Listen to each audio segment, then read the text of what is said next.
Hola, buenas noches. 7:01.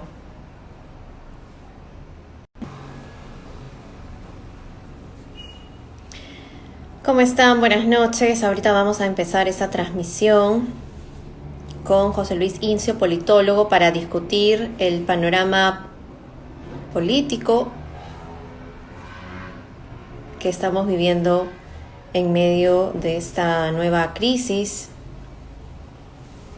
Y bueno, aquí estoy. ¿Cómo están? Buenas noches.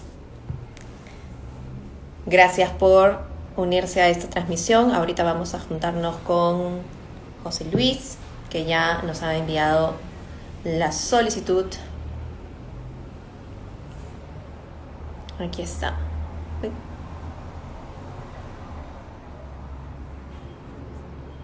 A ver, vamos a invitar a José Luis. Hola, hola, buenas noches con todos. Muchas gracias por estar aquí. No olviden que pueden enviar sus preguntas, ¿ah? Ahí está. ¿Cómo está, José Luis? Muy buenas noches. Muy buenas noches, ¿me escuchas bien? Sí, todo bien, perfecto. ¿Qué tal? Muchísimas gracias por la invitación. No, al contrario, gracias a ti por brindarnos estos minutos para poder conversar un poco, analizar un poco el panorama que estamos viviendo en este momento, que es un panorama bastante difícil. Tus primeras impresiones sobre lo que hemos visto desde el lunes hasta el día de hoy. Bueno, sí, una situación bastante complicada creo que enfrentamos porque estamos, digamos, frente a varios problemas a la vez, ¿no? Primero, Ujú. no hay que olvidarnos que estamos en una pandemia y que estamos en plena crisis económica a raíz de esta pandemia, lo cual una crisis de institucionalidad como la que se ha generado, pues no hace sino más agravar esta situación. Y recordar también que usualmente los que digamos, sufren más con ese tipo de situación son la gente que tiene menos protección. Entonces, Ujú. que el Estado se paralice como está en este momento afecta justamente a las personas que necesitan estos servicios, que necesitan atenderse, etcétera. Y creo que eso es algo que hay que tomar siempre en cuenta cuando tomamos las decisiones, ¿no? Entonces yo creo Ujú. que lo que está pasando ahora es hasta cierto punto bastante irresponsable, teniendo en cuenta nuestra debilidad institucional y lo que estamos viviendo en este momento, ¿no? Claro, y eso es algo que de hecho se conversó mucho, se tocó mucho y se dijo mucho durante en los días previos al debate de la moción de vacancia y durante el desarrollo de este debate, pero es algo que evidentemente no se tomó en cuenta por los parlamentarios, que finalmente adoptaron esta decisión con 105 votos, que era muchísimo más de los 87 votos que se necesitaban. ¿Cuál ha sido el papel que han En los días cumplido previos algunas al debate de bancadas, la moción de por vacancia, ejemplo, como la de AP o eh, APP, ¿no? y, Que en todo caso APP fue una de las últimas en definir sus votos y dependía mucho de ellos este tema de la aprobación? discúlpame, te cortaste en la última parte, no te pude ¿Sí? escuchar, A ver, discúlpame.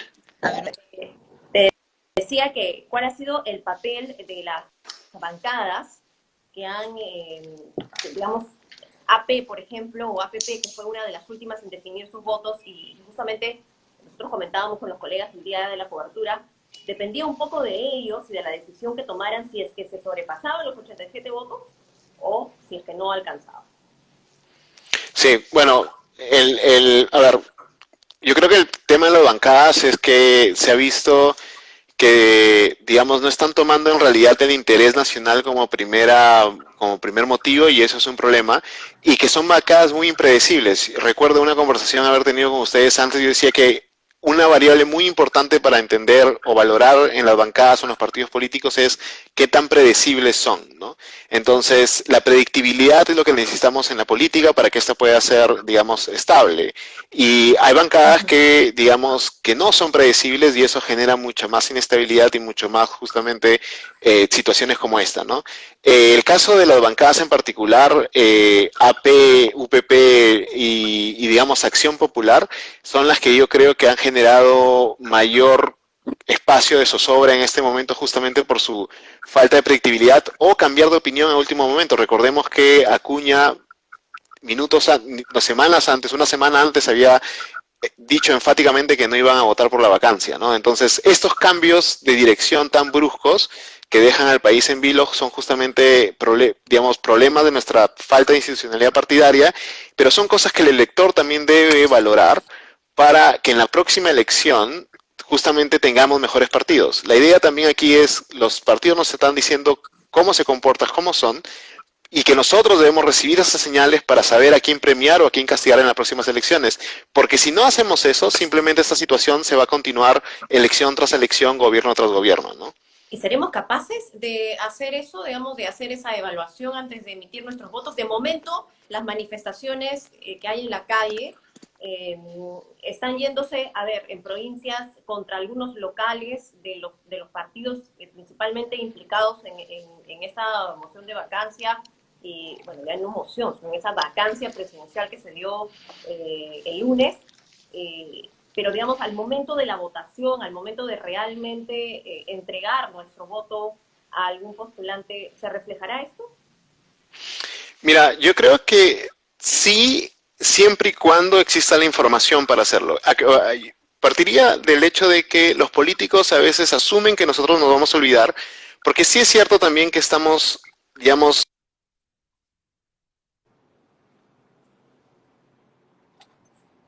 A ver, hay un problemilla de conexión con José Luis, pero ahorita regresa con nosotros.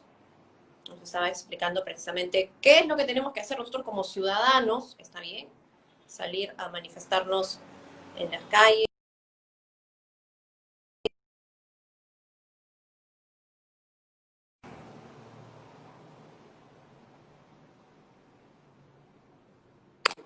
Precisión.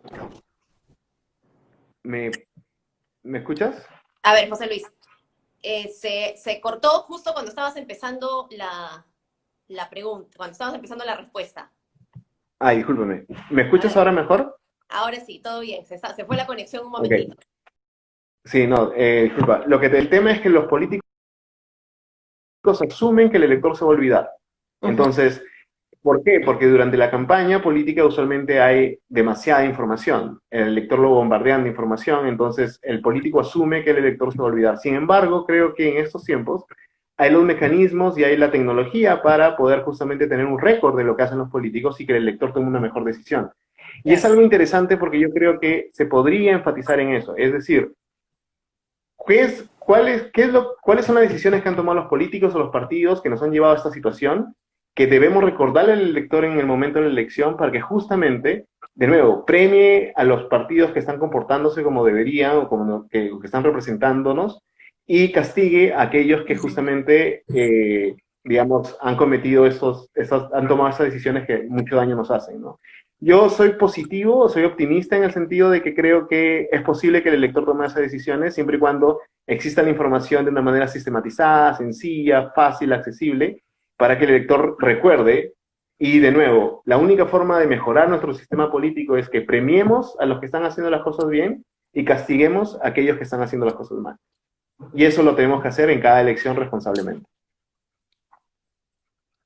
Ok, correcto. Con respecto a las elecciones, el presidente del Congreso en sus primeras declaraciones, recuerdo que las dio para América Noticias en la noche, dijo que se van a respetar los plazos y que se va a respetar lo que ya se ha anunciado y se ha, digamos, promulgado, que ha sido precisamente esta convocatoria a las elecciones el próximo año.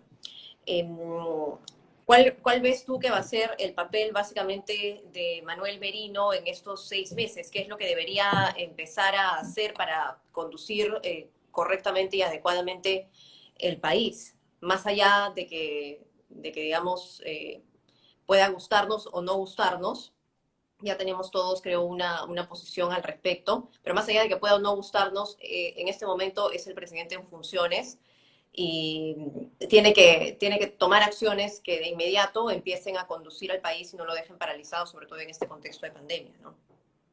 Claro.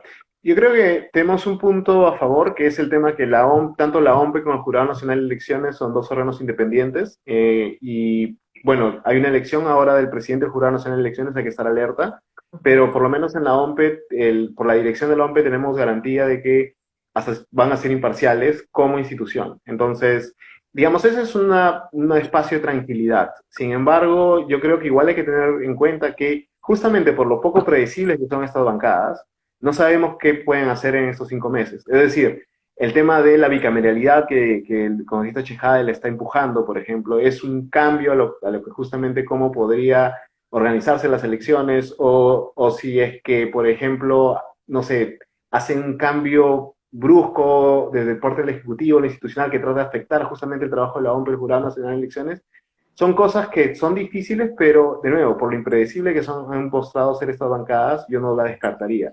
Sin embargo, de nuevo, la tranquilidad aquí es que recordemos que las elecciones tanto la organizan la OMP por un lado y el Jurado Nacional de Elecciones que son independientes del Ejecutivo, ¿no? Sin embargo, yo creo que las elecciones no son el único aspecto en el cual debemos preocuparnos o el que le podrían hacer daño en estos meses en que tendríamos un gobierno bastante complicado, porque como vemos es una situación bastante complicada tanto por la debilidad del propio gobierno como por los intereses que puedan haber, digamos, todavía estar presentes en algunas bancadas del Congreso, ¿no? Y hablo de la reforma universitaria, hablo de la selección de los miembros del Tribunal Constitucional. Entonces, pareciera poco, pero en realidad también lo que nos ha demostrado este 2020 es que pocos meses pueden en realidad parecer bastante o hacer bastante daño, ¿no?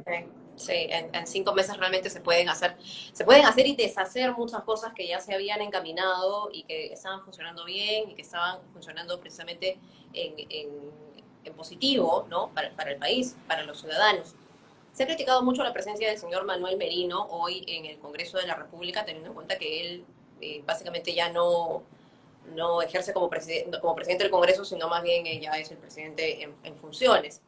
¿A qué puede responder esto? Los partidarios de Acción Popular lo han defendido y han dicho que él, bueno, él es presidente de Acción Popular, él es presidente del Congreso, puede seguir yendo al Congreso cuando quiera, lo van a recibir muy bien. Bueno, sus colegas evidentemente lo van a defender, ¿no? Pero ¿está bien esto o es alguna especie de gesto político? Yo creo que tiene dos caras esta presencia. Una, por un lado, yo creo que demuestra cierta debilidad en el sentido de estar presente para, de nuevo, hacer una suerte de mayor control o mayor, digamos, de certeza de, oye, estamos juntos de nuevo en esto y también tener un poco más de control de qué se estaría haciendo en el Congreso. Podría ser podría tener una interpretación de este lado, ya que si no tendría por qué preocuparse sobre lo que pasa en el Congreso, no tendría por qué estar en el Congreso. O sea, es como que él está a cargo del Ejecutivo ahora. Entonces es como, el chamba está en Palacio, es armar el gabinete, ver qué es lo que va a pasar con la pandemia, etcétera. Entonces, ir al Congreso en realidad no tendría mayor utilidad a menos que sea un gesto político justamente para la propia bancada o como una suerte de mensaje que se quiera dar. Pero por el otro lado también yo creo que por el lado institucional estaría demostrando justamente un reto que vamos a enfrentar, que es que los dos poderes del Estado van a estar básicamente concatenados. Es decir, lo que tanto le criticaban a Vizcarra de que estaba concentrando mucho poder, etcétera, aún cuando no tenía partido ni bancada, lo vemos ahora, porque vemos que tanto el Ejecutivo como el Legislativo vendrían a ser uno solo, dado que si Gemerino lo ve todavía se ve como congresista, se ve como representante en el Congreso y va a estar ahí, es que no vas a tener separación de poderes, lo cual es un problema, porque tú necesitas este balance para, por un lado, controlar el Ejecutivo, desde la labor fiscalizadora del Congreso, pero por otro lado también el Ejecutivo para hacer contrabalance al Congreso. Entonces, es allí donde yo creo que se presenta el mayor problema, ¿no? No hay una separación de poderes y estamos en una situación bastante complicada como para que no exista esa separación de poderes, ¿no? Es, Que es, no, es un problema y es peligroso, ¿no? Yo también lo veía en la mañana cuando salía del Congreso y pensaba exactamente lo que tú has manifestado, ¿no? Es peligroso que la persona que tiene en este momento las funciones de presidente siga creyendo que tiene las funciones de presidente del Congreso. Entonces, digamos, ¿dónde está esa separación de poderes? ¿Quién le va a decir no tanto al Ejecutivo o al Legislativo cuando haya momentos en que discutir ciertas normas, como por ejemplo ha ocurrido antes cuando el Legislativo presentaba alguna propuesta y el Ejecutivo decía, un momento, hay que analizarla bien porque esto puede ir en desmedro de la economía, del Tesoro Nacional, en fin. Ahora esto no va a ocurrir. Y es posible que de repente se puedan sacar algunas propuestas que fueron desestimadas y que quedaron en el olvido, las puedan volver a sacar y en este contexto que te menciono, aprobarlas y volver a ponerla sobre la mesa del debate? Sí, yo no descartaría nada con este Congreso. Y ese es el gran problema. De nuevo, no son predecibles, son bancadas que de la nada te pueden sacar la creación de nuevas universidades como lo que están debatiendo hoy día, aun cuando decían que no iban a tocar la SUNEDU, o que quizás luego saquen no sé, una ley que vaya a afectar el proceso electoral, o una ley que vaya a afectar, no sé, la reforma magisterial, como lo han tratado de hacer, etcétera. Entonces, al no tener este balance, digamos, es un problema y un riesgo bastante grande, ¿no? Yo creo que, por ejemplo, tenemos que tener bastante cuidado con el tema, algo central que se debatía este mes, que era el presupuesto público. Entonces, en el presupuesto público tú tienes dos agentes que siempre están allí digamos, negociando hasta cierto punto, pero también se hacen con un contrabalance de poder, que es el Ejecutivo, quien es el que propone el presupuesto, y el Legislativo, que siempre trata de maniobrar y agregar algunos proyectos, etcétera, ¿no? Pero tienes por lo menos el Ejecutivo que puede hacerle el padre, o que tiene el incentivo de no dejarlos correr tanto, ¿no? Porque siempre, digamos, está contra los propios intereses del Ejecutivo. Pero en este caso, el presidente del Congreso y el presidente ejecutivo, a ser el mismo, ¿quién va a controlar justamente este debate del presupuesto público? ¿Quién va a controlar que no se agreguen proyectos que van a ir justamente, o que no tienen razón de ser, o que van contra la planificación, o que van contra, digamos, reformas que se han venido planteando con el tiempo, ¿no? Yo creo que lamentablemente no podemos descartar nada con este Congreso, y es una pena porque es toda una carga al ciudadano, ¿no? Es una carga al ciudadano de qué es lo que el ciudadano tiene que, digamos, estar pendiente todo el tiempo y estar justamente intranquilo con su gobierno, lo cual a la larga lleva a que el ciudadano desconfíe más del Congreso, desconfíe en las instituciones políticas, de sus élites políticas, y se genere mayor inestabilidad. Por aquí nos preguntan, que justamente por este tema de debatir el presupuesto, lo quería presentar porque depende mucho de quién va a estar a la cabeza de la cartera de Economía. Y por aquí nos preguntan si existe un tiempo mínimo para poder tener ya un gabinete, nombrar a los ministros formalmente, más allá de lo que el señor Víctor Andrés García Belaúnde vaya comentando en un medio y otro. Formalmente, digamos, existe un tiempo para conocer quiénes son los integrantes del gabinete. Que entiendo que no existe como formalmente un tiempo, pero sí es una señal política importante que el jefe de gabinete juramente solo. O sea, eso no recuerdo que haya pasado antes, quizás si alguien me ayuda con eso sería genial, pero no recuerdo un jefe de gabinete juramentando solo. No recuerdo que, incluso porque, claro, por ejemplo, se dice que Vizcarra se demoró varios días en formar su primer gabinete, es cierto, pero no era por una falta de opciones, era porque justamente tenía sobre qué elegir y estaba viendo qué hacer. En este caso se ve que no se forma el gabinete porque no hay opciones, entonces es una situación diferente, y yo creo que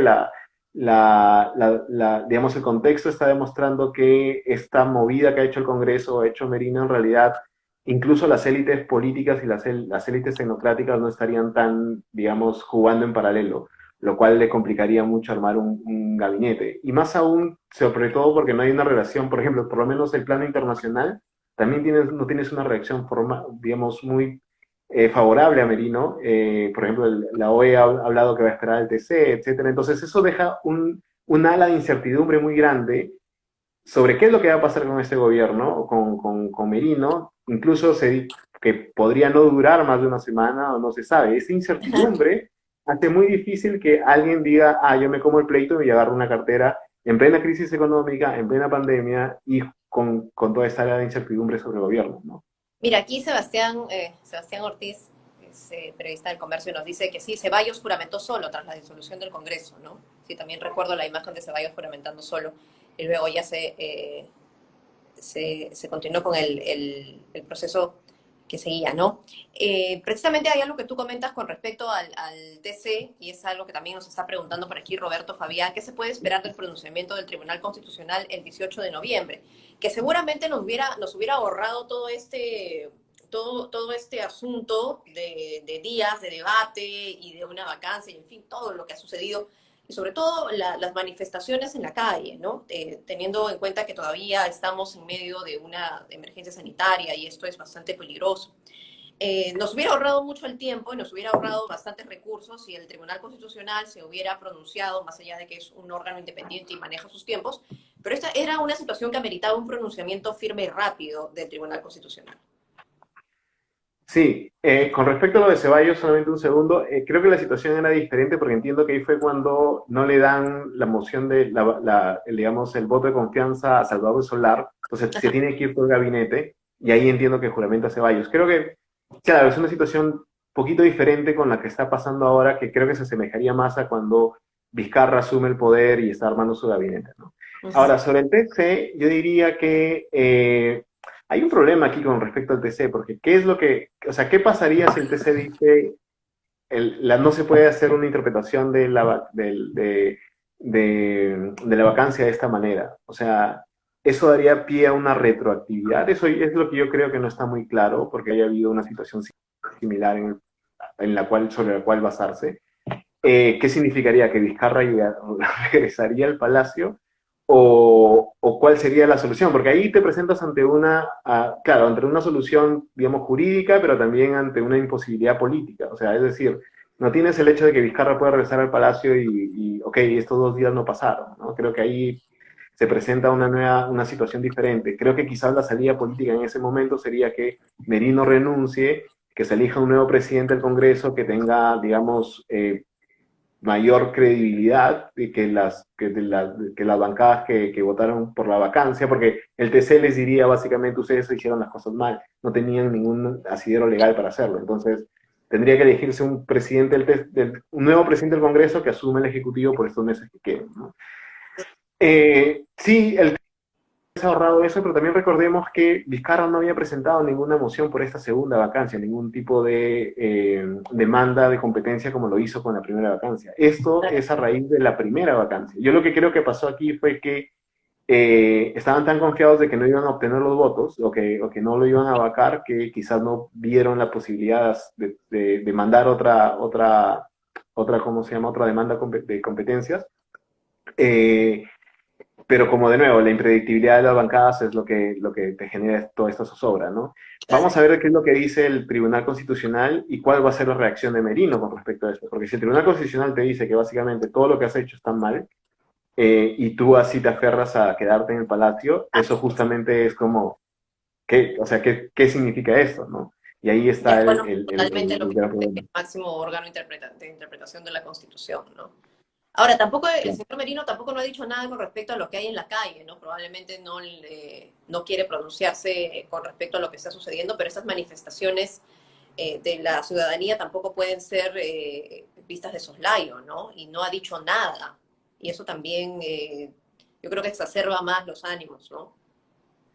Sí, y aquí la ciudadanía o las manifestaciones hacen una diferencia, no solo en Perú, en la mayoría de casos de América Latina, el tener o no el apoyo de la ciudadanía puede hacer diferencia en cómo terminan los procesos. O sea, hubiese sido diferente que tú bajes a un presidente sin apoyo ciudadano, o como hasta cierto punto lo fue PPK en su momento, o Fujimori en el 2000, o que Vázquez trate de vacarte una figura que, digamos, tiene todo el apoyo ciudadano, entonces, y frente a un Congreso deslegitimado. Entonces, la ciudadanía en realidad yo creo que y lo que están haciendo es justamente mandando las señales de que esto no está bien, de que lo que se ha actuado no está bien y que esto todavía no termina. Y yo creo que es justamente esas señales que se están recogiendo que no le permiten a Merino armar un gabinete. Porque, si digamos, si la ciudadanía no hubiese reaccionado y todos simplemente nos hubiéramos quedado quejándonos en Twitter, En nuestro etcétera, y caso, nadie hubiese salido, yo creo que no hubiese tenido ningún problema Merino en armar su gabinete o simplemente, digamos, él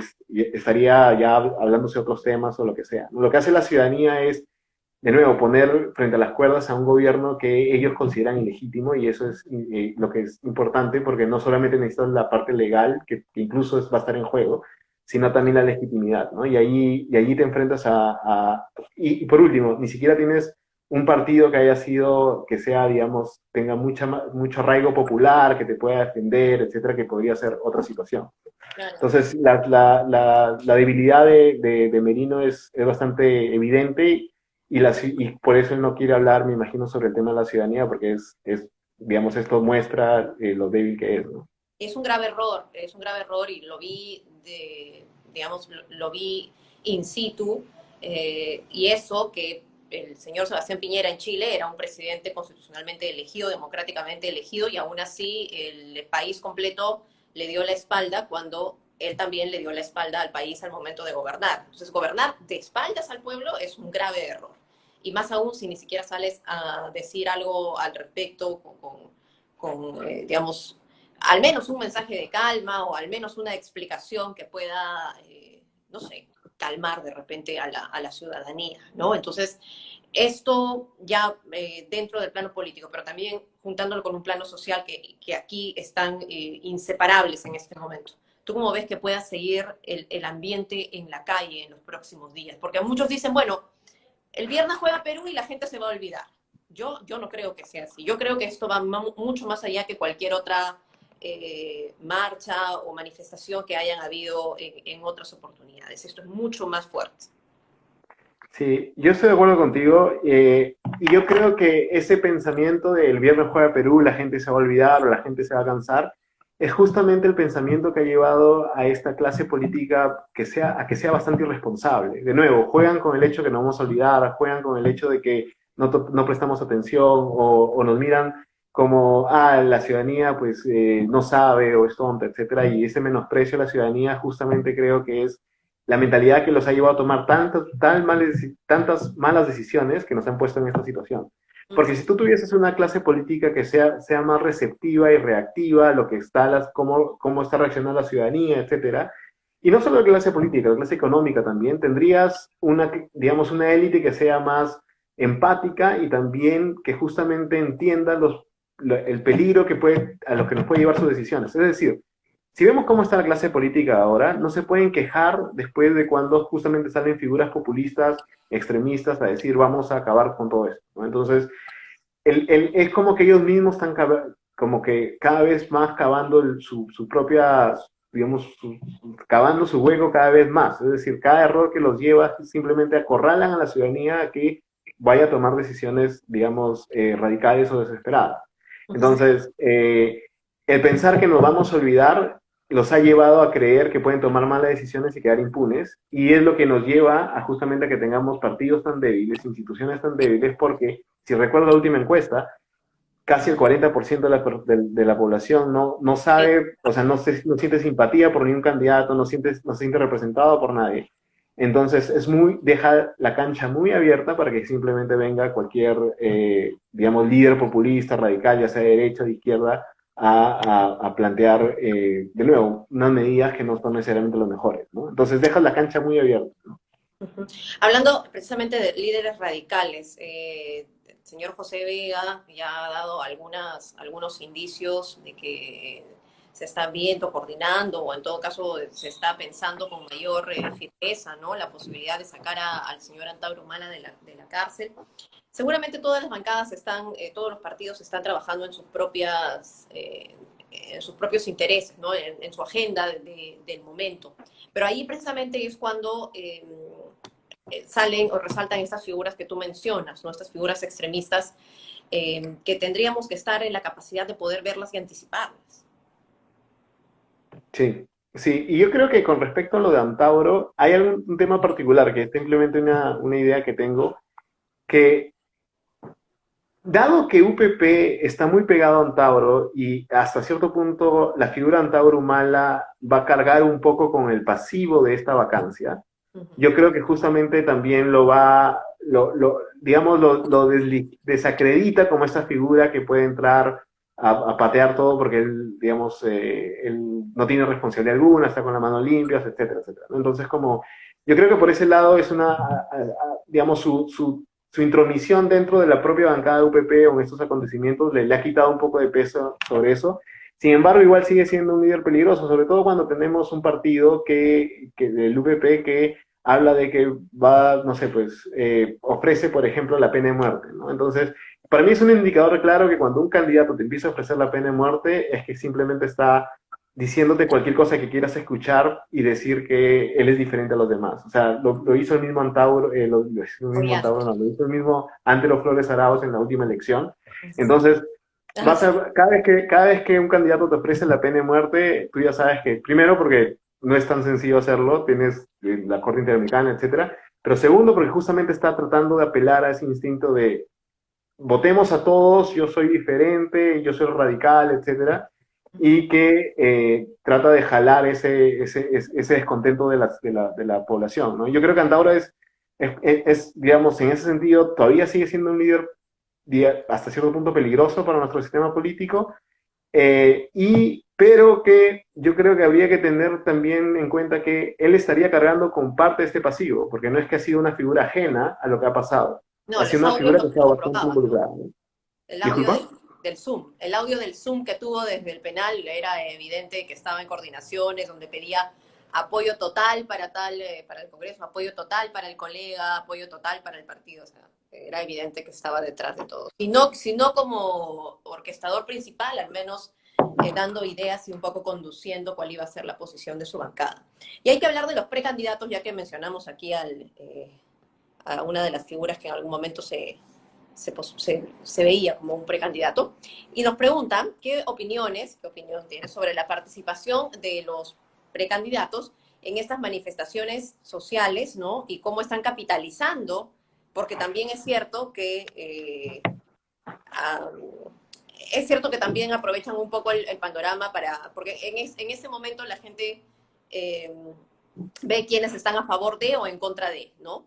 Entonces, también es un panorama en el que los precandidatos aprovechan para salir a recoger un poco de esa indignación popular. Sí, a ver, primero que todo candidato político va a aprovechar, o sea, tienen que hacerlo, porque justamente tienen que ganar votos, ganar ciudadanía. Yo no veo tanto algo malo en ese sentido. Lo que sí es importante es ver cuál es la posición que toman y sobre eso qué es lo que están aprovechando, ¿no? Entonces, yo creo que lo que ha pasado nos ha ayudado para identificar cuáles son los candidatos que han tomado posiciones claras y que justamente sobre eso ya, bueno, han hecho un poco de tratar de jalar un poco para su figura, etcétera. Pero es importante saber quiénes han tomado una posición de defensa, por ejemplo, de la institucionalidad o en contra de la vacancia, etcétera, y quiénes no, y quiénes han quedado totalmente callados. Entonces, eso es justamente lo que yo creo que la ciudadanía tiene que evaluar, porque finalmente el candidato presidencial siempre tiene que aprovechar cualquier espacio que tiene, pero lo importante que debemos evaluar es cuál es el espacio que él quiere tener.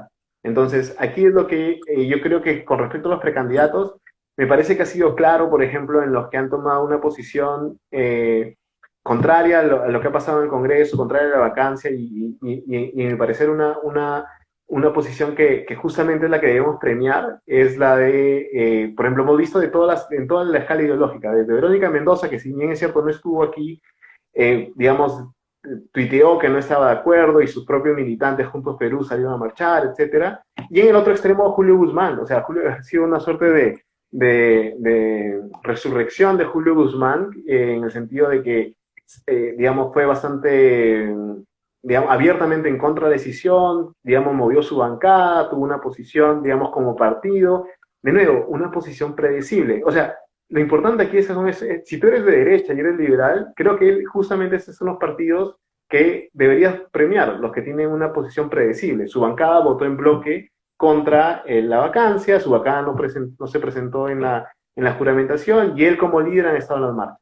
En el lado de la izquierda yo creo que los precandidatos que mejor han trabajado han sido, de nuevo, Verónica Mendoza por un lado, y el que sí ha quedado en un descuadre total por estar entre el sí y el no y con mensajes muy ambiguos y su propia bancada tomando unas posiciones muy ambiguas, ha sido Marco Arana en el Frente Amplio, ¿no? O sea, yo creo que ahí Marco Arana simplemente, y al día siguiente saliendo a decir, somos oposición, no. O sea, eres tan responsable, claro, eres tan responsable de esta situación como lo es Acción Popular y estás en el mismo saco. Entonces, yo creo que Ollanta también salió a protestar y salió digamos, digamos, mostró su descontento y su oposición al tema. Y por último tenemos los que cambian de opinión todo el tiempo y que también debemos reconocer, ¿no? Tipo Forsyth, que salió a decir en un momento que sí, luego que no, luego que sí, ahora que sí hay que defender las unidades. Entonces, yo creo que dividiría a los precandidatos en estos, los que han tomado algún tipo de posición,